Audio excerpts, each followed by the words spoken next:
रामा गजब धाये चले पुरवैया, नैया संभालो कित गए हो खिवैया। और ये पुरवैया के आगे चले ना कोई जोर, और जियरा रे झूमे ऐसे जैसे वन में नाचे मोर। सावन का महीना पवन करे शोर, और जियरा रे झूमे ऐसे जैसे वन में नाचे मोर। ये गीत जिस समय ठंडी ठंडी हवा चलती है और जब हम अपने खेतों पर टहलने निकलते हैं तो मुझे ये गीत बहुत अच्छा लगता है, इसलिए मुझे बहुत पसंद है। और श्रावण के महीने में ये गीत, जैसा गीत है वैसा ही मौसम है, वैसे ही खेत हैं, वैसी हरियाली है। इसलिए ये रक्षाबंधन रक्षा के बंधन का त्यौहार होता है, ये भाई बहन का अटूट प्रेम। और इसमें जो है बड़ी बड़ी दूर से लोग आते हैं अपने घरों में रक्षाबंधन मनाने के लिए, और कितना प्रेम होता है। लोग आपस में बैठते हैं, खाना खाते हैं, मिठाइयाँ बांटते हैं, घरों की सजावट करते हैं। अब ये फसल है, इसमें उर्द खड़ा हुआ। अच्छा, हाँ, अब इसकी जो खरपतवार है इसकी सफाई की जाएगी। कुछ ज़मीन टाइट हो जाए, इसके बाद सफाई की जाएगी। इसकी सफाई करने के बाद में फिर ये बढ़िया फसल हो जाएगी और इसकी फिर दाल बनेगी, बहुत सुंदर दाल बनती है। ये हरा उर्द है। अब पता है, जिस तरह से किसी फसल में घास फूस पैदा हो जाती है, इसी प्रकार से मनुष्य के मन में ऐसे गंदे विचार पैदा हो जाते हैं। जिस तरीके से हम इस घास फूस को दूर कर देते हैं और सिर्फ उस फसल को छोड़ते हैं, इसी प्रकार से हमें अपने मन के गंदे विचारों को भी दूर कर देना चाहिए, तो बहुत आनंद आता है। और इसमें क्या है आगे? उसमें बाजरे की फसल है। उसमें बाजरे की फसल है। अच्छा, बाजरे बड़ा आनंद आ रहा है। बाजरे की फसल है। अब ये 1.5 महीने के अंदर बाजरा की फसल तैयार हो जाएगी, 1.5-2 महीने। और 2 महीने के बाद इसे काट, फिर इसमें सारी खेती में आलू लगे। अच्छा, पूरे में आलू। लगे। अच्छा, यहाँ मोर बहुत बोलते हैं। हाँ, ये तो ऐसे तो ब्रज भूमि है, वृंदावन भूमि है। हाँ, ये ब्रज भूमि है। हाँ, और कन्हैया का फेवरेट पक्षी मोर है। हाँ, सही बात। तभी तो मोर पंख को उन्होंने धारण कर रखा है, इसीलिए मोर पंख को धारण किया था। और आपके आश्रम में श्याम गाय भी है, और बड़े बड़े महंत लोग, संत लोग भी आते हैं। प्रतिदिन आपके यहाँ पर 20-30 लोगों का भोजन बनता है, और सबका आप भला करते हैं, परोपकार करते हैं, और गरीबों को खाना खिलाते हैं। इस पर आपका क्या कहना? इसमें ये है, यहाँ तो आश्रम है, यहाँ ऐसे मानिए यहाँ तो किसान भी है, और किसान तो भगवान, और किसान और जवान सबसे नंबर 1 भगवान, फिर उसके बाद में किसान और जवान। तभी तो नारा बोला जाता है, जय जवान जय किसान। हाँ, तो किसान के अंदर भी देशभक्ति, भगवान के अंदर भी देशभक्ति होती है और किसान के अंदर भी होती है। बिल्कुल। हाँ, तो ये देशभक्ति, और देश में जो भी प्राणी है वो सिर्फ देश का ही है। देश का तो मतलब उसकी सेवा, उसकी रक्षा, उसकी सुरक्षा करना किसान और जवानों का, दोनों का ही धर्म होता है। तो यहाँ भी जो लोग आते हैं तो खाना पीना, हर तरह की व्यवस्था, यहाँ आराम से खाइए पिए, जैसा हम खा रहे हैं वैसा आप खाइए। और ये धाकड़ जी का बहुत ही सुंदर, जिसे लोग ढाबा कहते हैं रोड के किनारे, लेकिन हमारा तो ये आश्रम है जिसमें कई लोगों की सेवा होती है। प्रतिदिन यहाँ 25-30 लोग भोजन करते हैं।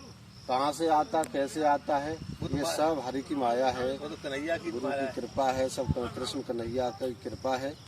और प्रतिदिन यहाँ पर भोजन करके लोग बड़े प्रसन्न होते हैं। ये अमलदास का पेड़ है, ये वाला। हाँ, ये अमलदास का पेड़ है। इस पे ये जड़ी बूटी है।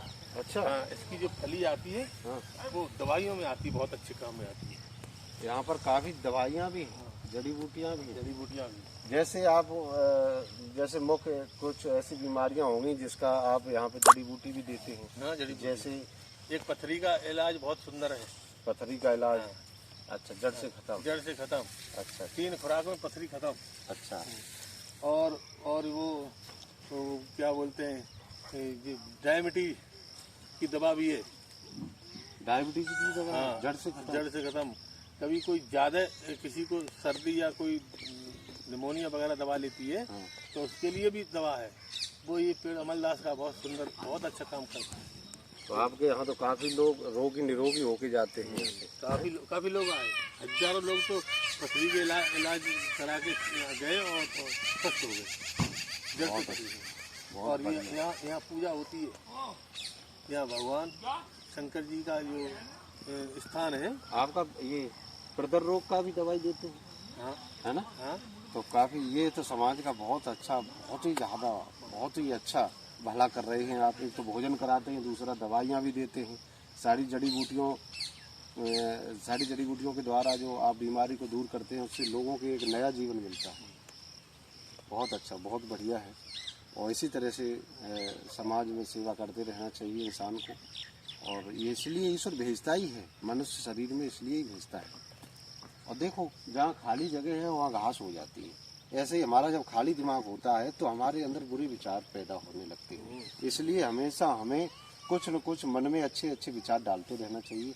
जैसे खाली खेत में हम कोई न कोई बीज डाल के फसल पैदा करते रहते हैं, इसी तरह से मन को एकदम स्वच्छ, सुंदर और एकदम आकर्षित बनाना चाहिए।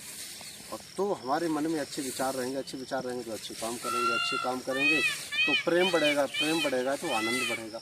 और यही तो सबसे बड़ा सुख है। और आपस में मिलजुल के रहते हैं, माता पिता की सेवा भी होती है यहाँ।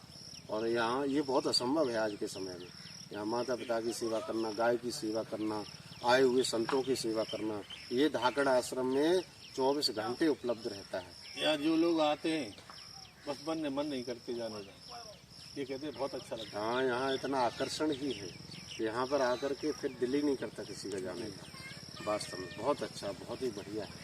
और हम तो कितनी दूर से आते हैं लोग, और यहाँ पर आकर के यहाँ इतना प्रेम है, यहाँ इतना आकर्षण है कि उसकी वजह से लोग जाने का दिल ही नहीं करता किसी का।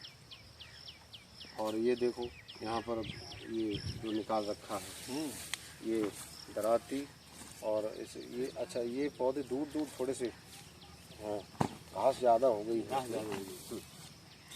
बारिश होती रही इसी वजह से घास नहीं निकल पाई। तो ये जो है आदमी, ये जो है दराती है ना, ये घास है और काटने वाला किसान।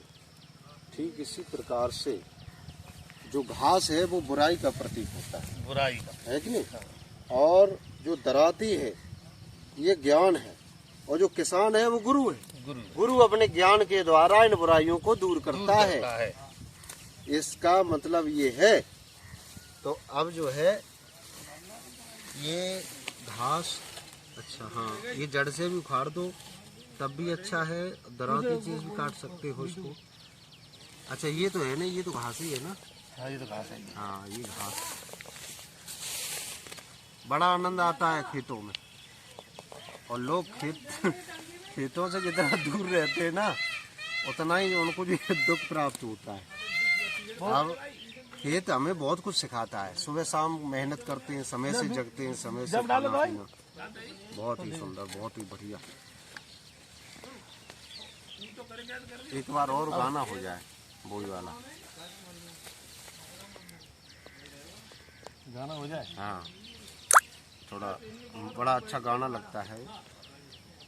होरी सावन का महीना, पवन करे जोर, और जियरा झूमे ऐसे जैसे बनमाना चे मोर। सावन का महीना, पवन करे जोर, और जियरा रे झूमे ऐसे जैसे बन में नाचे मोर। रामा गजब ढाए चले पूर्वैया, नैया संभालो कित गई हो खिवैया। रामा गजब ढाए ये पूर्वैया, क्या बात है, नैया संभालो कित गई हो खिवैया। पूर्वैया के आगे पुरवैया के आगे। देखिए इसमें ये भी है, जब पुरवैया हवा चलती है तो खेत में फसल में कीड़े पैदा होते हैं। अच्छा। हाँ, तो हम यही सोचते हैं कि भगवान से प्रार्थना करते हैं कि पुरवैया चलती है तो मुझे दवाई लगानी पड़ती है खेतों में। हाँ। अगर पुरवैया ना चले तो फसल बगैर दवा के बढ़िया हो जाती है। हाँ, सही है। तो पुरवैया में हमेशा कीड़े पैदा होते हैं और कीड़े फसल को नष्ट करते हैं, उनके लिए इलाज करना पड़ता है। इसलिए पुरवैया के आगे, इसलिए हम भी कहते हैं कि पुरवैया के आगे चले ना कोई जोर, तो जियरा झूमे ऐसे जैसे बनमा नाचे मोर। सावन का महीना चल पवन करे शोर, जियरा झूमे ऐसे जैसे बनमा नाचे मोर। हाँ, जियरा झूमे ऐसे, क्या बात है, क्या जैसे बनमा सावन का महीना पवन करे जो, जियरा झूमे ऐसे जैसे वन में नाचे मोर। बहुत बहुत धन्यवाद। बहुत बहुत सभी दर्शकों को, मित्रगणों को, सभी भक्तगणों को बहुत बहुत प्रणाम स्वीकार हो। राधे राधे, जय श्री राम, धन्यवाद।